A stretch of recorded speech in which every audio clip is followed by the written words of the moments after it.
Bugatti Veyron, developed in 2001, on sale from 2005 to 2015, totaling 450 units. Unquestionably the fastest manufacturer's production car in the world. Also made to be comfortable and stable at any speed. Development of the 8-liter W16 quad turbo entered the R&D stage in 2001. After the acquisition of the Bugatti Automobile SAS in 1998, the Veyron wasn't created to be the fastest car in the world, though it was built to easily match a record.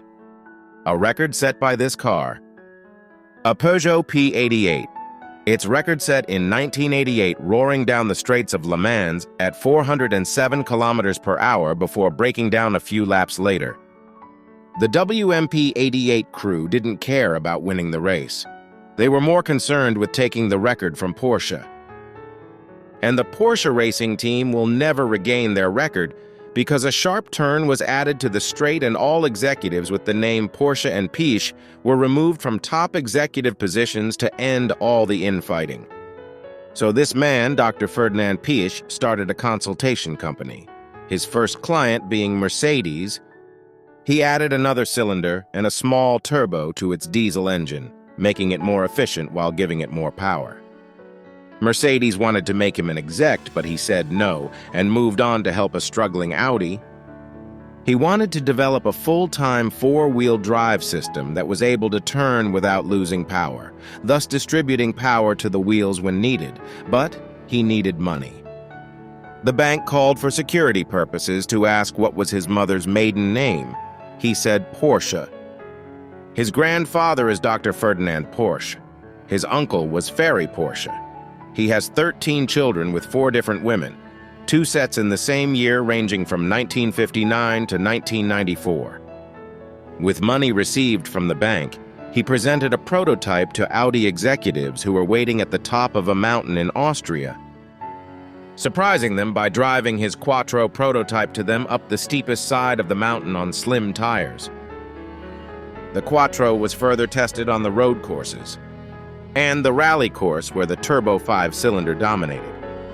The Quattro racing teams were doing so well, they were told by officials to install thinner tires on their cars because they have an unfair advantage. This didn't make a difference in the rain, where the Quattro racers proved to be just as good on the turns. Turbo-injected diesel engines were then used for better gas consumption. After Audi's profits rose, Piëch moved on to Volkswagen, stating, "Volkswagen will make a car that's better than Mercedes." He started small by bringing back the Beetle. This was good for college students. For a little more kick, a turbo was added, also giving it a deeper chin and side skirts. And a rear spoiler added to the lineup was the Golf VR6. Piëch sternly asked his engineers to assure that 3-centimeter gaps between each panel and door seams. An engine bay. They were given 6 weeks or they were fired. The VR6 had little vibration and low noise. A big departure for Volkswagen was the low volume W12-cylinder Phaeton in 2006, making 444 horsepower, all-wheel drive. Over 84,000 were sold worldwide, 200 with the W12.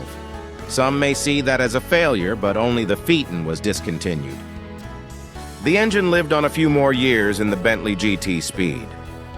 The W12 cylinder was actually a test mule for something larger on the horizon.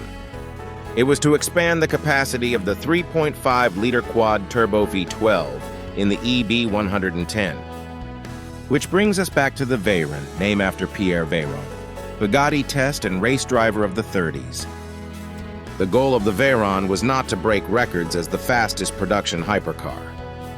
The 8-liter 1,001-horse-powered quad turbo was built to give an arrogant middle finger to Peugeot for its 407 kph speed record set in 1988. The Veyron was governed at 407 kilometers per hour, 252 miles per hour. A record set by James May on Top Gear. After his run, the test driver took it to 409. After this achievement from a luxury production car, Piëch achieved another record, building the Volkswagen XL1 to max 250 miles a gallon.